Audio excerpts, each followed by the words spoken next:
Welcome back, everyone. Welcome back to the show. It's your host, Danny Haifong. I'm in Beijing, China, and I'm so glad to welcome to the show Victor Gao. If you don't know Victor Gao,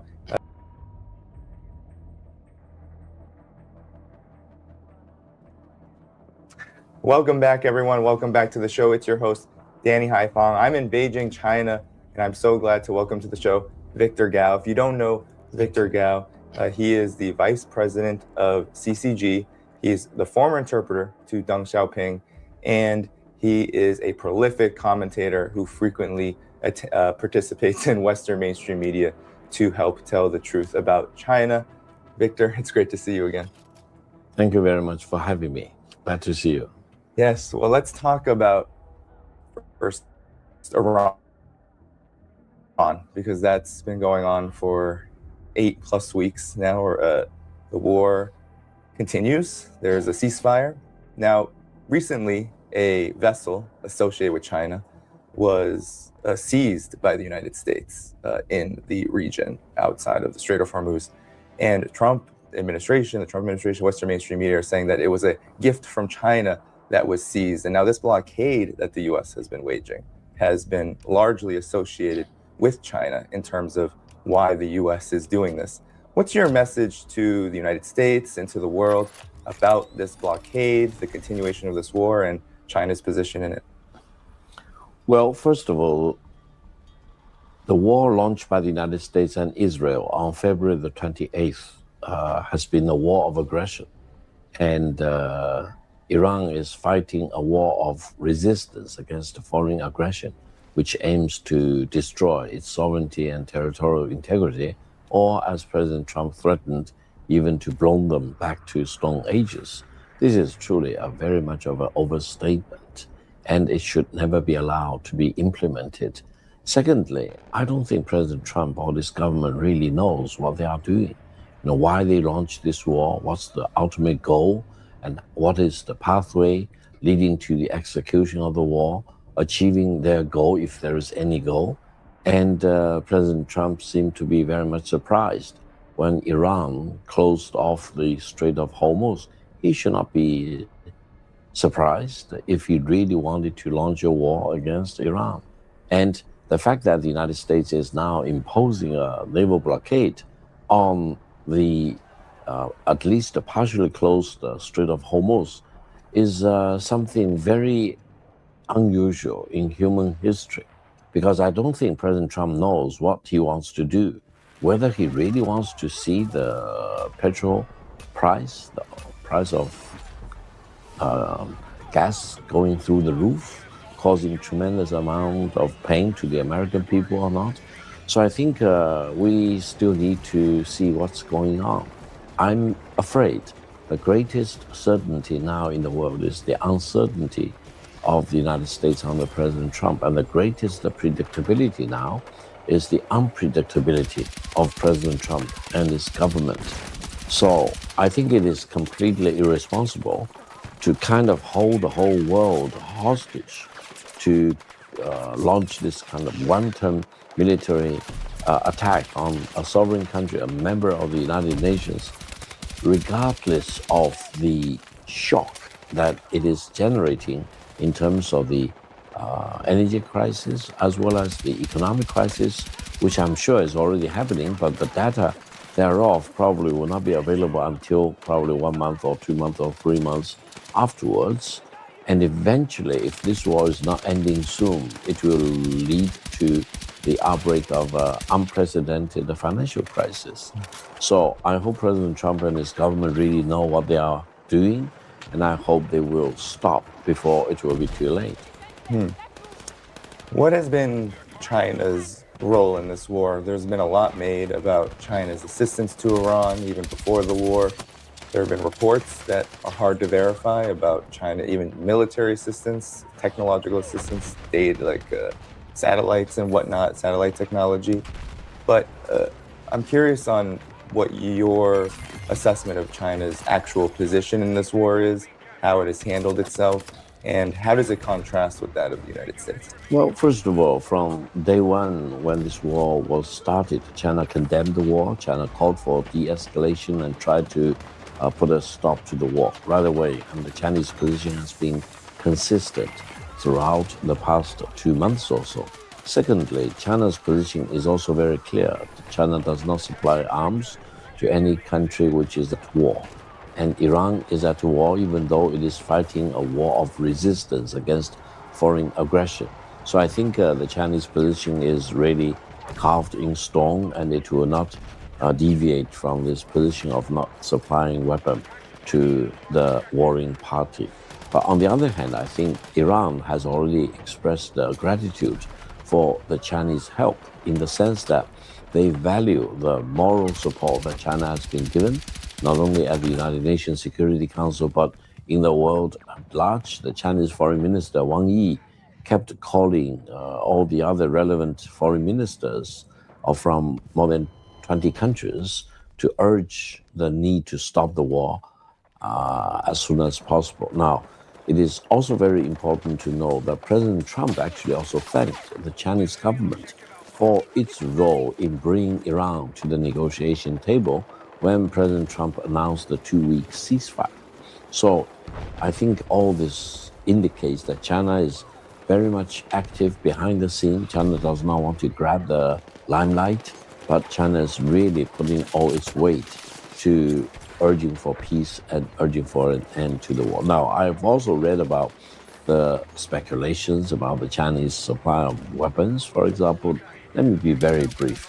Talking about this satellite service, China is one of the biggest supplier of satellite data and services to any country which is willing to pay. And China and Iran did have satellite services agreement signed up way before the outbreak of the war. So if anyone in the world believes that the United States should put a stop to the normal and commercial satellite services between China and Iran, which were signed up before the outbreak of the war, I think they are indulging in fantasies. These services are very much commercial and normal, and it's not militarized, for example, not weaponized. As to what use Iran can put these satellite data to, that's up to them to decide. That's number one. Number two is that someone is saying that China supplied shoulder-mounted anti-air missile through Pakistan to Iran. My view is very simple. China and Pakistan have very close military cooperations. We jointly produce fighter planes, and in terms of other conventional weapons, China and Pakistan really talk with each other constantly. So it's not surprising if China will supply some kind of conventional weapons to Pakistan, even including the shoulder-mounted anti-air missiles. But once these weapons reach Pakistan, whether Pakistan will keep them inside Pakistan or ship it to another country, that's none of China's business. It's up to Pakistan to decide. But if anyone believes that because the United States and Israel started the war against Iran on February the 28th, China should be prohibited from engaging in normal military-to-military cooperation with, for example, Pakistan, that's indulging in fantasy. Victor, should China be worried about what's going on with Iran? Because I've been seeing a lot of commentary of late, especially on social media, where a lot of geopolitical analysts and others, journalists, are talking about the consequences of this war. One of which is, of course, in the realm of energy. And some have noted that Iran is a key energy partner of China, and a lot of the Trump administration's overall foreign policy appears to be targeting the choke points of both trade and, of course, the flow of energy. So does China have a reason to be worried about this? And if so, what is China doing about it? Well, China always cares about its energy security. As a matter of fact, I've been the chairman of China Energy Security Institute for a couple of decades already, and I personally care about this tremendously. However, allow me to make the worst case scenario. If, for example, you believe that there will be no single drop of oil to be shipped to China from abroad, or no single cubic feet of natural gas to be shipped to China. That will be the worst scenario. I think China's energy security will still survive. Why? Because if you assume the worst, no import of crude oil, no import of natural gas, piped or liquefied, for example, China has one thing they can dig deep into, that is coal. China has the largest coal reserve in the world, and right now many of the coal-firing generators have been mothballed, but they can be put back to use immediately. And I think China can really gain a lot power, electricity, if they increase significantly the use of coal as a percentage in the energy mix. That will not be good for environment, of course. It will not be good for everyone in the world. But if China is forced to the corner, that is, I think, the pathway China need to go to. Further, if you notice that while China uses up to about 800 million tons of crude oil every year, China's domestic production remains at about 200 million tons for many years already. However, I believe if the worst really happens, China can really significantly increase its domestic production of crude oil by a very large margin. Now, how much they can increase on top of the 200 million tons of crude oil China produces on a regular basis, I do not know. But minimum, I think, another 100 million tons or so, if not more. That means even if really the worst hits China, I think China will hold the ground, and China will shift to coal, increase the domestic production of crude oil, and then really go maximum in terms of solar and hydropower or the wind power. So I think China is probably better positioned than any other country in terms of not only protecting its energy security in normal days, but also when the whole thing falls apart and China really need to be completely scrambling to procure the best and most affordable source of energy for its economic development, and that will be coal. All those are really great points, Victor. Now I wanted to center in on the Strait of Hormuz, because it seems that this war has become almost entirely focused on the Strait of Hormuz, especially from the United States side. Iran has asserted control over this key waterway that ships 20% of the world's oil. And I wanted your assessment in China's overall view of this, because on the one hand, we hear reports that Iran is settling a lot of these tolls in Chinese yuan, which is a pretty big move if true. And on the other hand, China's official position has stated that it wants the waterway completely open, but it hasn't condemned Iran for directly for asserting control. So how can we clarify, if you could, China's position on this and the overall impact that you see the war moving toward the Strait of Hormuz as the focal point being? Well, let's put the facts into proportion because before February the 28th, before the war started, the Strait of Hormuz was open for free navigation. Right. No problem. No one wanted to close it off. And out of their desire to protect its civilization, to prevent being blown back to Stone Ages, as President Trump threatened, they of course want to do whatever they can to defend itself, because the war against Iran is a war of aggression, and Iran has full authorization to do whatever they can for self-defense. Now, whether the closure of the Strait of Hormuz or the partial closure should be fully justified, let's leave it to historians or the jurists in the future. But I would say Iran does have a point in doing whatever it can to expel the invading forces, that's the Americans and the Israelis, who want to really dig the grave for this great civilization. And if they believe that by closing off the Strait of Hormuz, they can really put off all the maximum pressure that they are suffering from, I think no one should really point an accusing finger at it. And I think I completely agree with what the president of Germany said.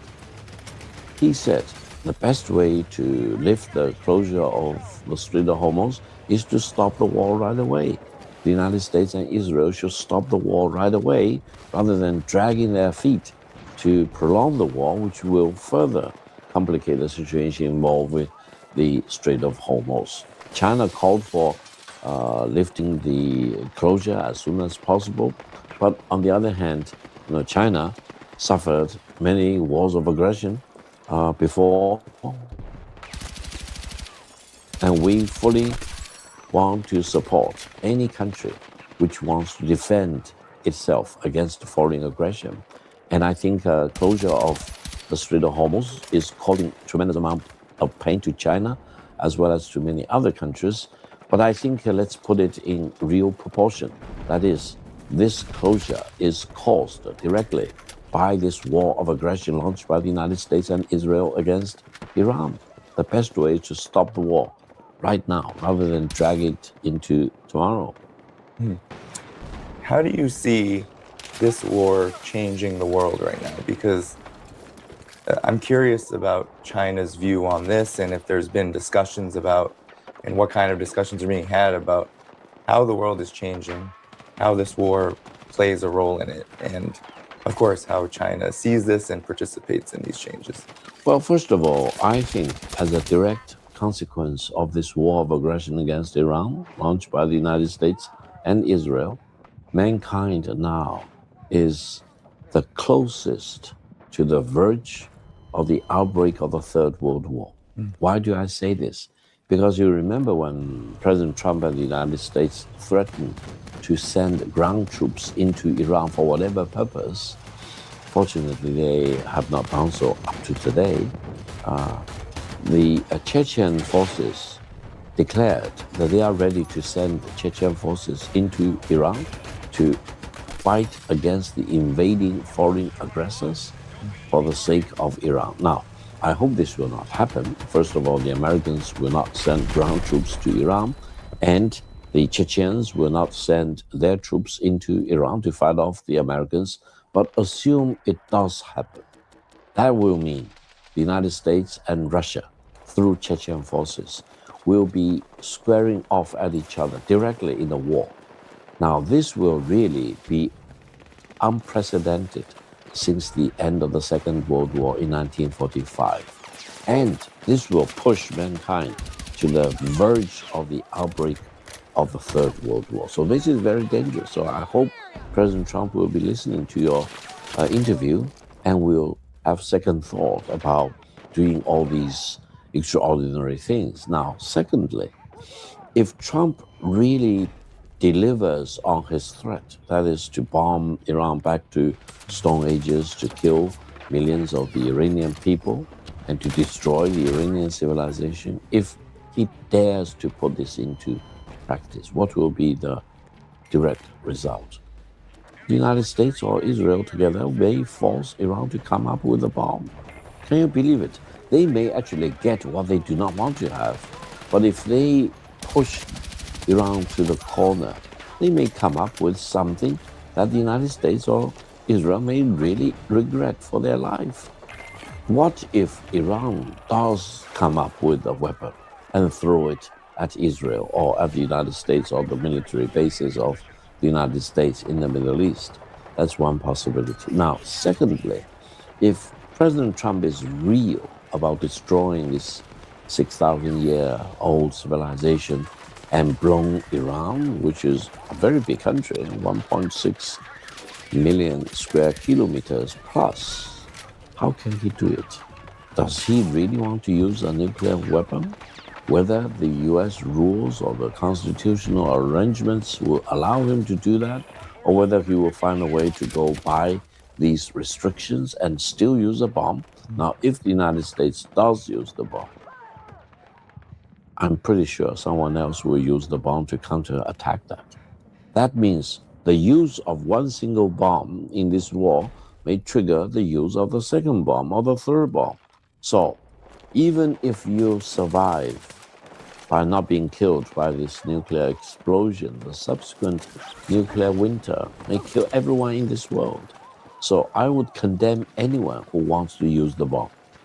The Americans or the Iranians, and they claim they don't have the bomb, or the Israelis, because they do have the bomb, even though they do not tell you. So I think we are at a very dangerous moment where three countries at war, US and Israel against Iran, two of them already have nuclear weapons, and Iran doesn't, but Israel has been accusing Iran of working on a bomb for 40 years. So I think the longer this war is prolonged, the closer it will push mankind to the verge of having some kind of nuclear explosion. And once it happens, if it is not Armageddon itself, it will lead mankind to Armageddon. Yeah, I think that's a very prudent and relevant, justified warning. Now, I wanted to ask you, though, given everything that you just said, it seems like the Trump administration is doing the opposite of this.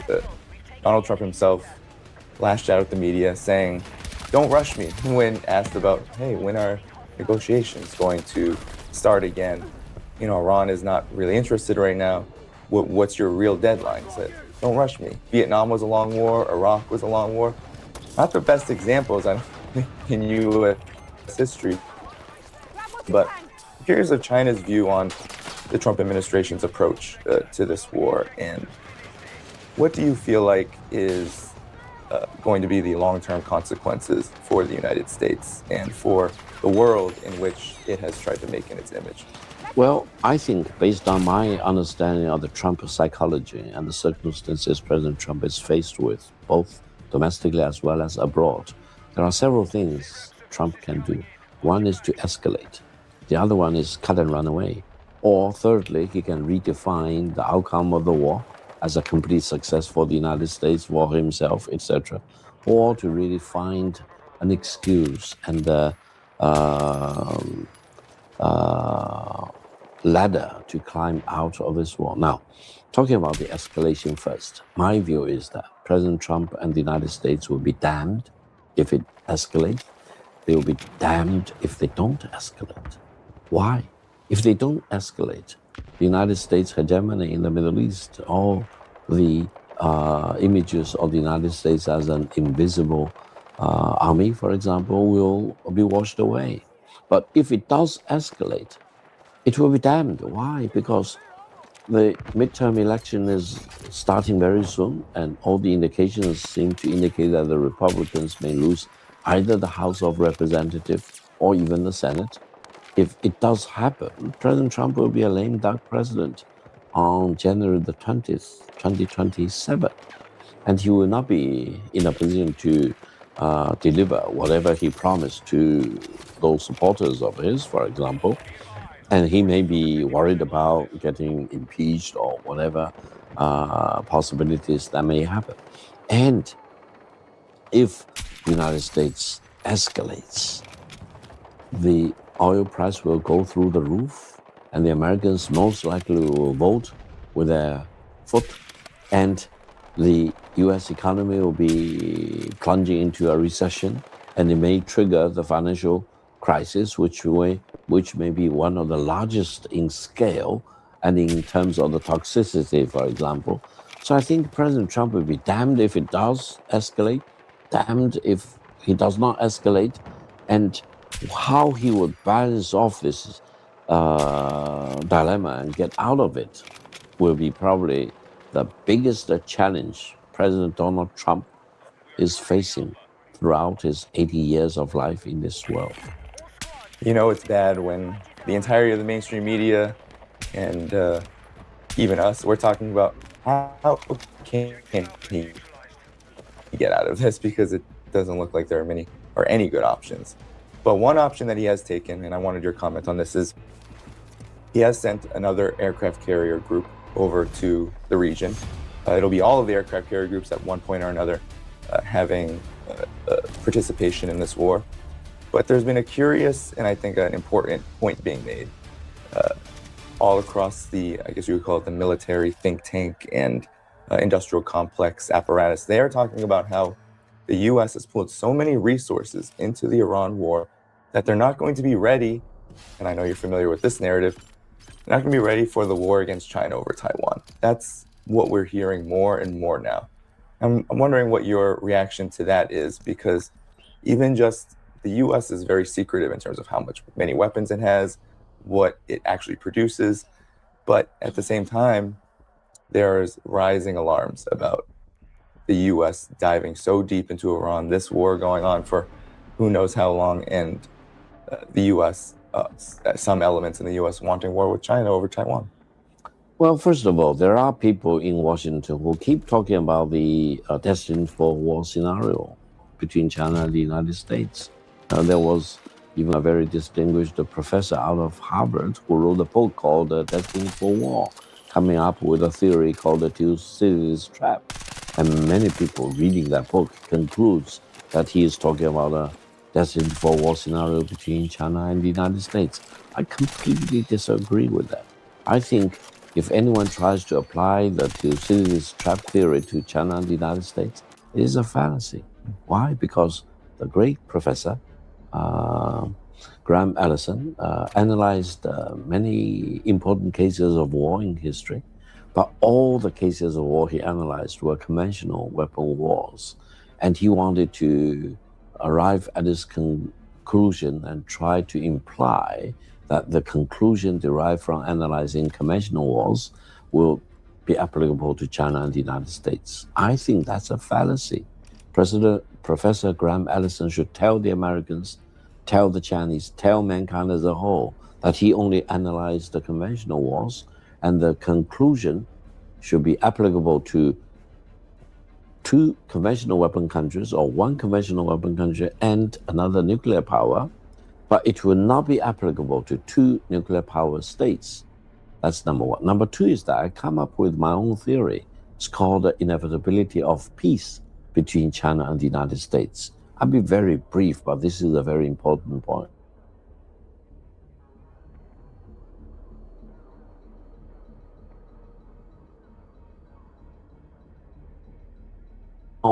War by ground forces, by naval forces, or by air forces, or if the United States wants to impose nuclear war on China.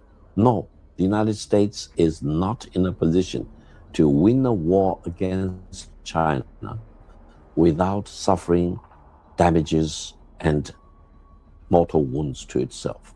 Therefore, if you do a cool-headed calculation, you do not want to engage China in a war.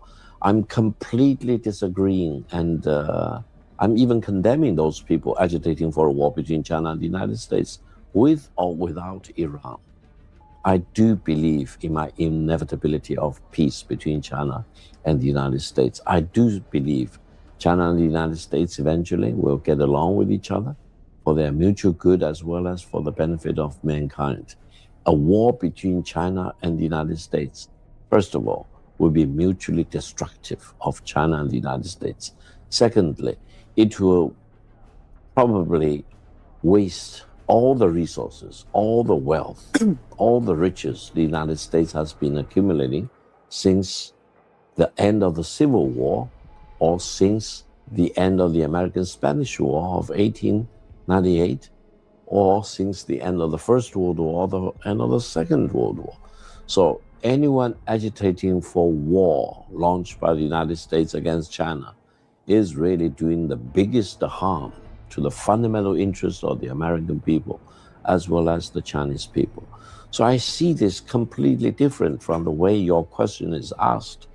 I see that the United States need to come back to its senses and come back to its sanity of not talking about a war with China, and try to engage China in peace, respecting China as China respects the United States, and try to get along with China, and never try to impose your God on the Chinese people.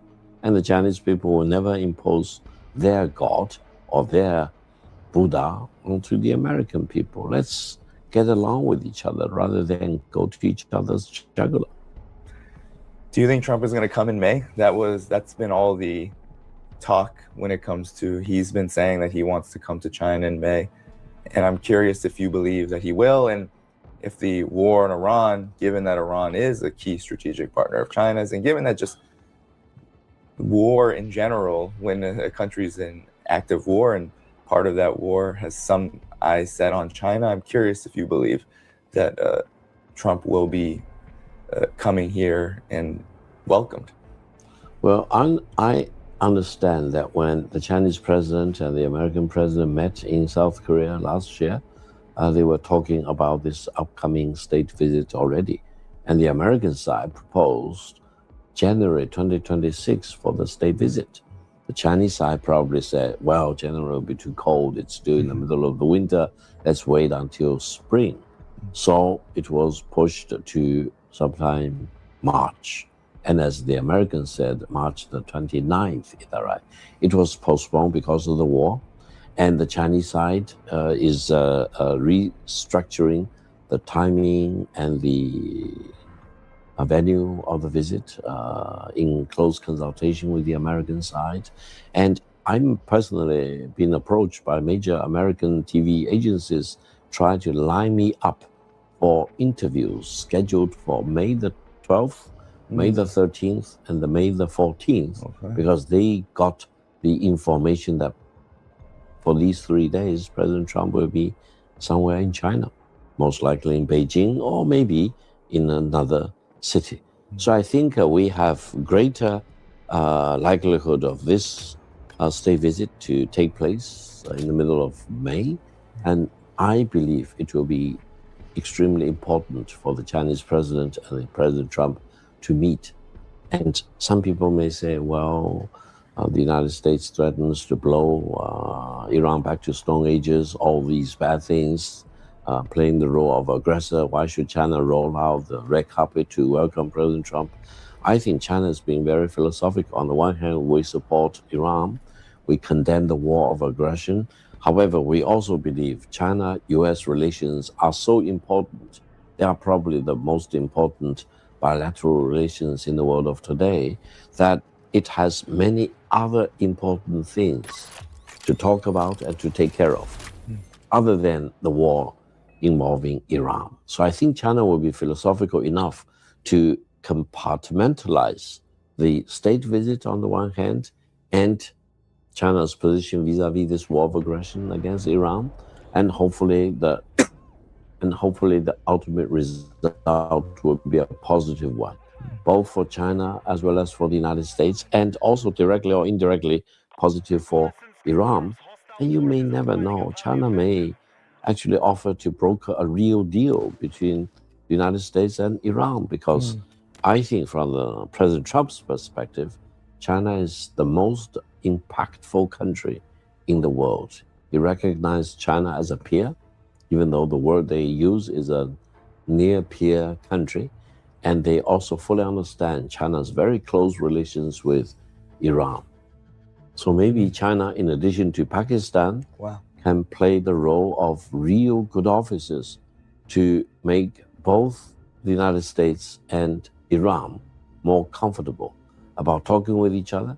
And this time it may be in China. I hope so. I never know. But if China can pull this off, it will be China's great contribution to peace in this world. Right. And the United States, the Trump administration has been, and apologies everyone, my voice is going. I've been doing a lot here in China, but Donald Trump has been talking a very certain kind of way about China recently. And it does seem that there is a shift happening where there is more acknowledgement of China's overall presence and its power and its real ability to assert itself in the way that China wants to assert itself in the world. Given that the United States is at war with Iran now, and we have all this time that you just marked out in the middle of May as possibly him coming, do you see that this war could be over by then? Because there are a lot of problems coming to visit a country like China at war, not just China's view on it, but the fact that that's so soon. And you just outlined earlier the consequences of what happens if the US escalates. And if the war is going on still, it's likely that the U.S. has escalated. So, what's your view on this? Well, I personally hope the war will be over last week or last month, or at least yesterday. The fact that it is still going on is truly a tragedy. And I think even though President Trump wants to end the war, maybe Prime Minister Netanyahu of Israel may have all the incentives to sabotage this peace effort. So let's be really honest and very realistic about this. This war needs to end as soon as possible, and the sooner the better. And it will be absolutely in the fundamental interest of the American people to end the war. It will be the interest of the Iranian people. And I personally believe it will also be in the fundamental interest of the Israeli people. Now, whether it will be against the personal interests of Prime Minister Netanyahu, let's leave it aside, for example. So I think the best way is for someone, either the great country of Pakistan or, for example, as I wish, China to play very heavy lifting and to pull this off, to create all the conditions that will be necessary to put the United States, and the United States need to really recover and restore the trust that it destroyed by launching this war to start with. And then Iran, on the other hand, and these two countries can really talk with each other about how to end the war, reaching mutually acceptable agreement. Now, I don't think the agreement will be a perfect agreement for either the United States or Iran. Both of them probably will need to make some compromises. But I think a peace with dignity and in decency will be in the best interest of both the Americans as well as the Iranians, and hopefully to lay the foundation of peace and stability in the Middle East. Before you came here, Professor Gao, you were at a BRICS forum, and I'm curious on your thoughts on how this war and how just this world is changing a lot, and this war has changed the world quite dramatically. And of course, China is always in the discussions about the world changing because China is changing very rapidly. It's growing rapidly. It's becoming more and more assertive, more and more powerful. There's every time I come here, there's a growing confidence here that you can always feel and you can see. So maybe you can comment on where you see the world going and changing, and what's China's role in this, and how has the war contributed to this change for the better or for worse? Well, my feeling is that when history looks back at the year 2026, most likely it will mark the year 2026 as the beginning of the end of Pax Americana. Because the United States is doing so many things that become very much not only controversial, but highly kind of questionable. For example, President Trump picks up a fight with His Holiness the Pope. Why? Why picking up a Forgot fight about with that the Pope? one. Why? I simply cannot understand. And why should President Trump say things as to blow Iran back to stone ages? How can anyone think about that? How can anyone in this world think about or talk about destroying a 6,000-year-old civilization? You cannot do that. And how can you really hold a gun, pointing the gun at the head of so many other countries? Now, he's picking up a fight with Britain, with Spain, with Germany, with France, with Italy, with so many other countries. So I think based on the Chinese philosophical thinking, if someone is alienating himself and finding enemies everywhere in all the corners, well, he's in real danger, is that right?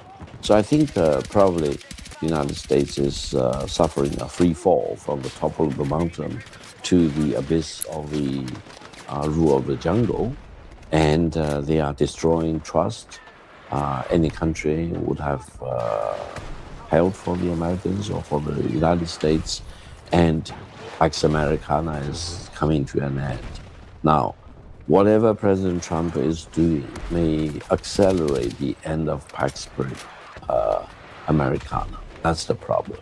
Whether the midterm election will make another watershed moment, whether the United States will recollect its sanity and the rationality, not to talk about war all the time, and try to really devote itself to peace and stability. I hope the Americans will have that courage and wisdom, because otherwise I really worry that the year 2026 will be the beginning of the end of Pax Americana. And if you use this kind of analysis, then everything will come into line, because you see the energy crisis, you see the economic crisis, you see the most likely the upcoming financial crisis, you see the rebellion of the American people against this war, you see Republicans losing the midterm election, for example, and most likely the Republican will lose the general election in 2028. Yeah. And this does not bode well, because the world now needs stability. The world needs some country, for example, the United States, which has rationality and sanity and statesmanship and leadership. You cannot play around like a spoiled kid in a china shop pretending to be a bull, because that probably will be the end of sanity for mankind. Yes, great points. And maybe you can talk about how China is building trust in the world, because everything you just outlined underscores exactly the U.S. is sowing incredible distrust in the United States. The U.S.'s position in the world has fallen so far, even in just this 8 week or so since February 28th war on Iran.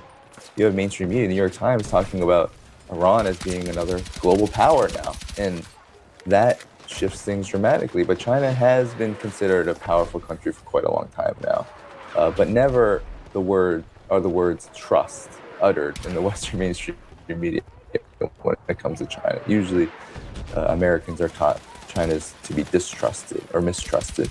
But how is China sowing seeds of trust around the world, and how does it differ from how the United States right now is behaving?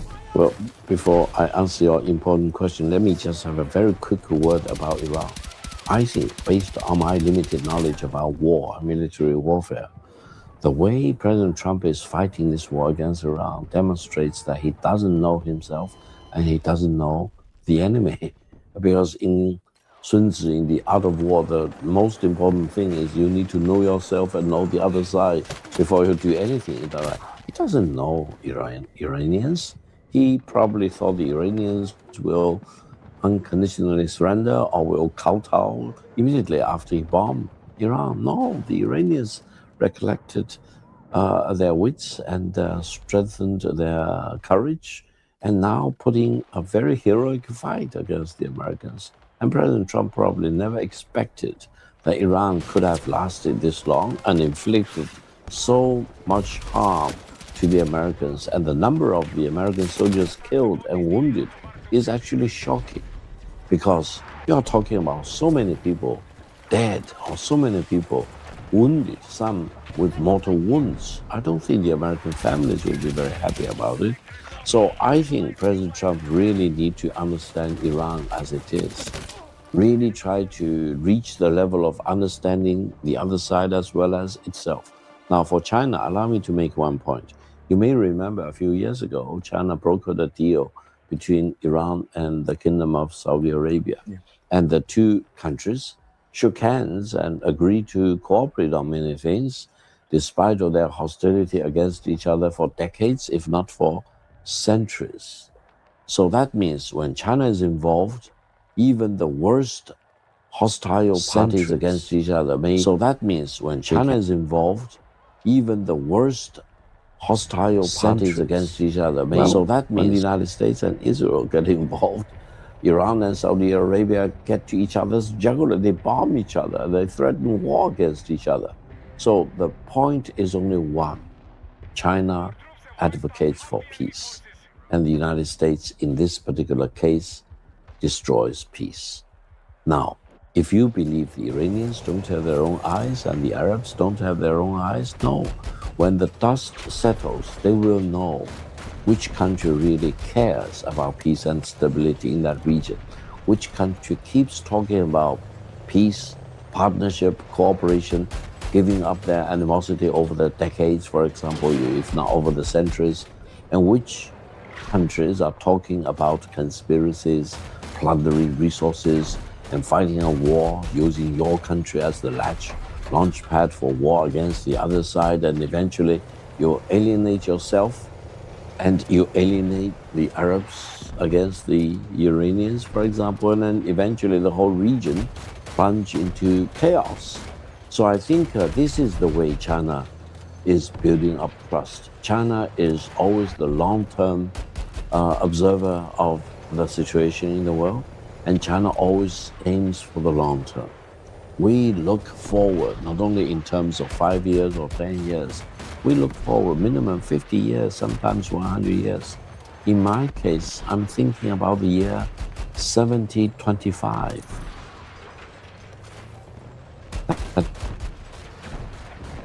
That is 5,000 years of reciprocal tariff war in 2025 against China and almost the rest of the world.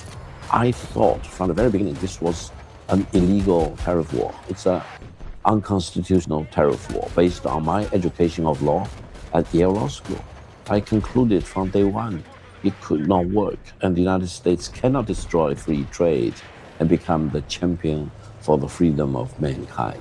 So I think President Trump and his government should really come to their sanity.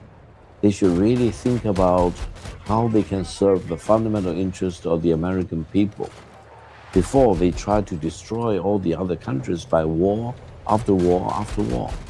In this world, imperialism is already dead. Don't try to revive or resuscitate imperialism. It's not going to work. You really need to embrace free trade, defend market economy, and treat all the countries, big or small, as an equal, and never threaten to destroy a 6,000-year-old civilization.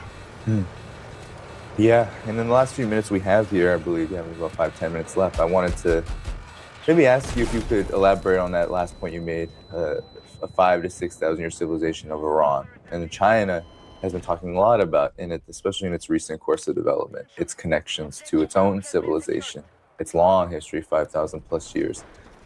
What do you think that kind of history contributes to each respective country and their relationship, given that the United States is a much younger country and ostensibly also a much darker history in a lot of ways? Maybe you could help the audience understand why this kind of history is important to understand what's happening right now. Well, I think in China we keep talking about our 5,000 years of written history, for example, and the actual history is much longer than the 5,000 years. But I think one thing which sets China apart from many other countries is that throughout our history, we always believe war should be the last resort. Meaning you need to exhaust all the other evidence before you launch a war. Because war in China is considered as something like an evil thing. Because war, once you launch a war, well, life will be lost, properties will be destroyed, and eventually the fate of your country may be spoiled. Is that right? So war need to be weighed back and forth, up and down, inside and outside, very, very carefully. And if you want to launch a war, you need to have full legal and moral justification to launch the war. You need to be on the right side of history. So you need to really split everything, leave no stone unturned to do your analysis, to do your preparation, and to do your justification before you launch the war. But the United States seems to, shoot from the hip and very, very eager to use war as the top priority to solve whatever problems they may run into. This is a major difference. I hope China and the United States can sit down and talk about peace and launching no war, not only against each other, but against many other countries in the world. Further, I think China looks into the future with a long-term view. Allow me to mention one thing. This year, 2026, is the first year of the 15th five-year plan. Now, back in 1955, Chairman Mao Zedong was talking about maybe by the 15th five-year plan, Chinese economy may catch up, if not surpass, the United States. And lo and behold, this is exactly what's happening. Yep. So Mao Zedong back in 1955 was already prophesizing correctly what would happen in 2026 at the beginning of the 15th five-year plan. Now, this really is something because I don't think the Americans will be able to think that long term or plan that long term. And in China, we do have the long-term vision. And we do see into the future in terms of 100 year, 200 year, if not 500 year. And as I mentioned, probably with a little bit of exaggeration, starting from 2025, which I believed was a watershed year, I think about 5,000 years. Because you may remember when the Americans tried to push China down with maximum amount of tariff, I said, we don't care, because China has been surviving for 5,000 years, and much of the time there was no United States, and we still survived. If the United States wants to bully China, if the United States wants to lock itself out from the largest market in the world, that's the Chinese market, we, the Chinese, are already prepared to live for another 5,000 years without the United States, and we expect to survive. Now, this is not blowing something out of proportion. I say this with full confidence that if the United States wants to be an enemy of China, it will not succeed. Eventually, they need to come back to China, talk about peace with China, inevitability of peace. Again, in this war against Iran, I hope eventually the American people and the Iranian people will sit down and look at each other and say, we are not enemies, we are not devils against each other. We can be just normal human beings. We can recognize each other. We are different, of course, but we can get along. And this hopefully will happen despite of all the conspiracies being spilled around by another country or another regime or another prime minister. This is crucially important. The United States, the American people on the one hand, and Iran and the Iranian people need to use their own brain to come up with their own conclusion that the United States and Iran are not enemies with each other. And they can get along with each other despite of their differences, and both of them should resist the temptation of war as being concocted by someone else. Yeah, and maybe on that note, your final word on this.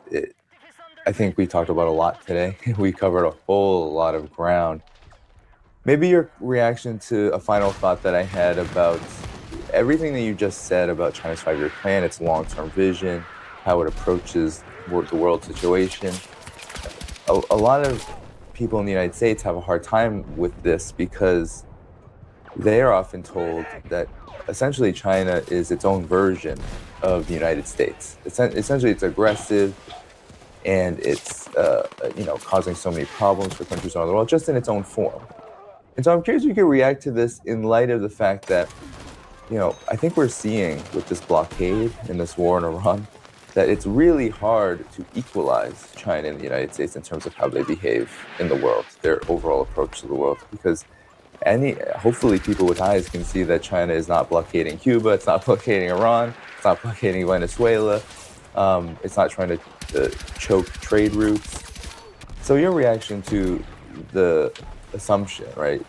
We even had an Economist article recently that said China's ethnic policy around its ethnic minorities is squashing all but one, right? Of course, Han Chinese. So these are the messages people are getting. And I'm curious if you could just react to that as we close up here. Well, thank you for giving me a minute to talk about this. I think ever since 1978, China has been practicing what we call socialism with Chinese characteristics. And this is the recipe leading to tremendous amount of transformation of China, both economically speaking as well as politically speaking. But over the decades, over the past 1 decade or so, the Americans try their best to come up with a label and put it on China. They come up with all kinds of labels like authoritarianism, totalitarianism, or even worse labels.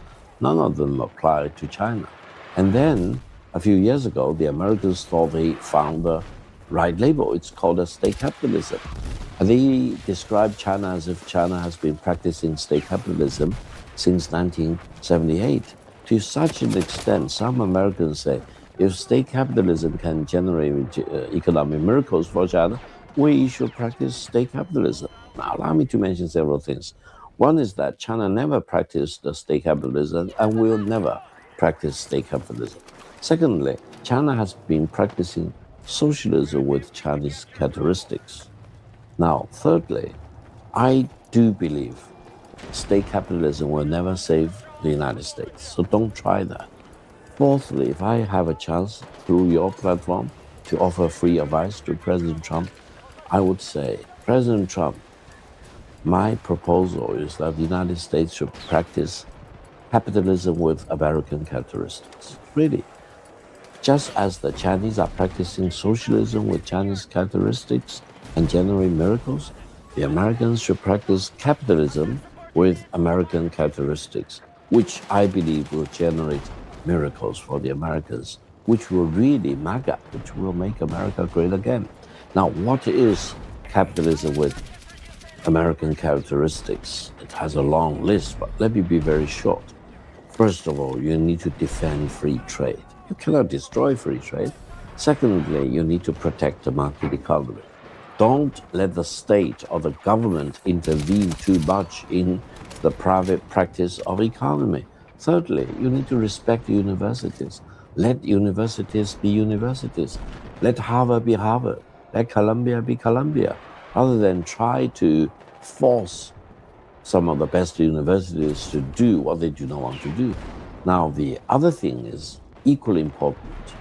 And if President Trump and his advisors can listen to me, they probably can really save America. That is, despite of all your military might, you need to treat all the countries in the world, big or small, as equal. You cannot just lecture them. You cannot just impose your version of the truth on them. You need to let them be whatever they want to be. You do not want to impose your version of the truth onto anyone else. Don't do unto others what you do not want others to do unto you. That will pave the way for the revitalization of the United States. That will restore all the dignity and the decency and the morality for the American as a country. And that will restore the magnetism of the United States for not only talents from other countries, but wealth willingly coming to American shore. And I think manufacturing jobs will come back to the United States. Because otherwise, if the United States tries to do state capitalism, it's a dead end. If the United States wants to practice imperialism or super imperialism or hyper imperialism, it's dead before it started. So think about capitalism with American characteristics, which in my view will make America great again. I think it's a great place to close, Professor Victor Gao. Thank you so much for joining me today. It was Thank a you. wonderful It's a great honor. I want to make sure everyone knows that this was a live conversation here in China. Victor was so generous to give us his time today, a whole hour. So do hit the like button. That will really help continue this conversation forward in the YouTube algorithm. And I will be back again soon. Thank you. Thank you so much. Thank you so much. It was great. Thank you. Bye-bye. All right, Bye-bye. everyone. Bye-bye.